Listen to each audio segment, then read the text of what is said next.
important takeaways of being part of that program is, of course, just learning learning the show and the business of the entertainment industry, because those two primary aspects are what really drive this entertainment industry as a whole.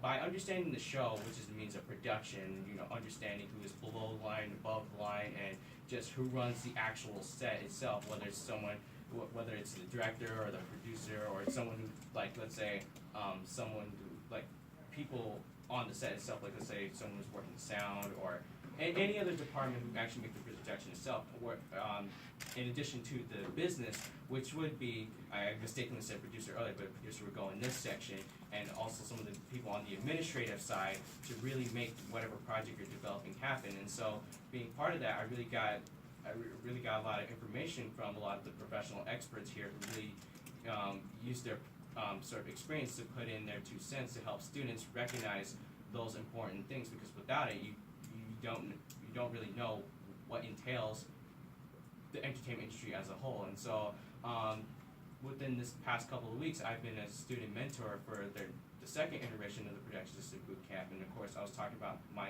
experiences as someone who's a student and just what I learned.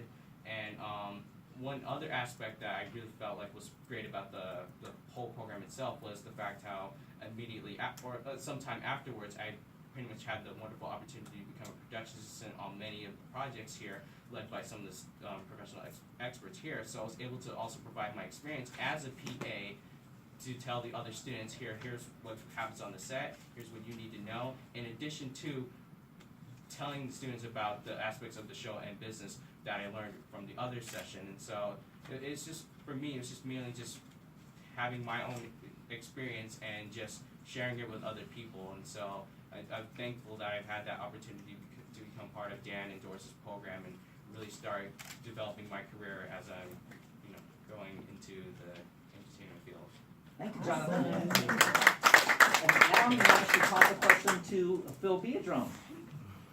Phil is actually an actor, and one of the things that we're trying to outreach more is crossover. And Phil is not only an actor, but he's also very entrepreneurial. And in fact, he shot his own project. Can you kind of talk to us about that? Sure. To say it was me shooting my own project is a bit of a misinformation, because it took a lot of the people you see here were involved. It was very much a group effort, but pulling a lot of resources, we were able to shoot a multi-cam sitcom pilot, full 30-minute laugh track, whole set, the whole shebang, raise funds independently, and also call in every favor that I could ever think of from 2 years of working on a script and to make it come to fruition. So getting together with a director and a producer, forming a production company, an LLC, going through the process, learning the correct ways of setting up your insurance, getting rentals, because if you don't have insurance, you're not going to get rentals. And learning that whole process, the easiest way was by doing, as Johnathan was saying, applying the theory right to practice. It's the fastest way that you're going to learn something. That's within the cone of learning, as they say, right? Well, thank you. And can you also kind of briefly say what is it that you wish you had learned while you were in school that you didn't learn, that would benefit you now? What I wish I would have learned in school that I didn't learn that I know now would benefit me is probably something that actually Dan has taught me, and that's really utilizing people to their individual special skills and assembling them into a team. I'm not the greatest writer, I'm not the greatest director or actor or whatever. So if I can be the guy who pulls together these people that have specialized talent together, making a better team.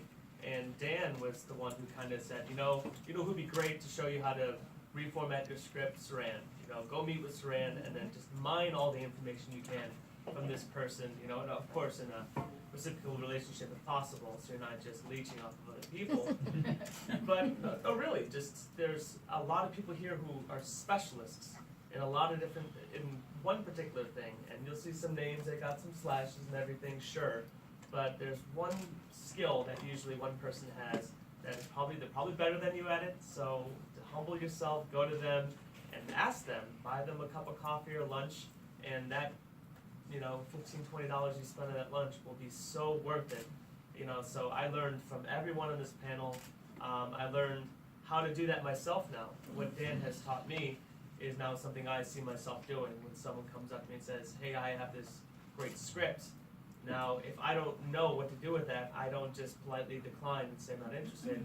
I say, you know what, I'm not really a specialist on this, but you know, there's another female writer who also just wrote a Western. I'm gonna get you in contact with her. And then they're off to the races. So that's something I really wish I would have learned in school, and I didn't get any of that. So that was extremely valuable. It's proven to be helpful, and it's like this information currency that kind of keeps going around. So. Thank you, Phil. Robert, if you could tell us a little bit about yourself. Hi, I'm Robert Reaver. I'm a cinematographer, director of photography. Same word, or same position, different words. As well as an executive producer of the Unscripted Network, Unscripted Podcast Network. As well as an equipment advisor and consultant for the community colleges through Los Angeles. So yes, Robert is in the position of having been a student, now telling teachers what they should buy. So that's called revenge, by the way. Yeah. I've been to NAB earlier this year, was at City Gear a couple days ago. I keep reading all the trades and white papers that come out, so I can tell you what camera to use on what project, anything from a student film all the way to a full feature Hollywood film, as well as live 3 cameras, about anything, to YouTube streaming, or 360 or VR for that matter as well. So yeah. Thank you. And I'm actually going to come back to you about your unscripted podcast, but next I want to go to Sergey. Sergey, hi. Sergey is someone who someone who graduated from the community college system, is a new American citizen, and is now entrepreneurially forming his own production company. Can you tell us something that you feel has benefited you creatively that you wish you'd learned in school? Yes, I would say what they do teach in school is how to get stuff done, but they don't really teach you how to build relationships, especially when it goes to people who are willing to put money in your project. And that's something that now I have to learn in the real life field. When you have to build relationships first before you can go and ask people for money. Also, from my current experience, sometimes working for free and showing people that you know what you're talking about by proving it on actual work can benefit you a lot. And that's, again, something that not really taught in school. And that's something that I think students need to understand before they enter in workforce. It's like first couple years of your career, you have to work for your resume. You have to prove that you don't just know in theory, but you can apply and practice your knowledge. All right, thank you. And Adrian, I want to ask you a question now. As someone who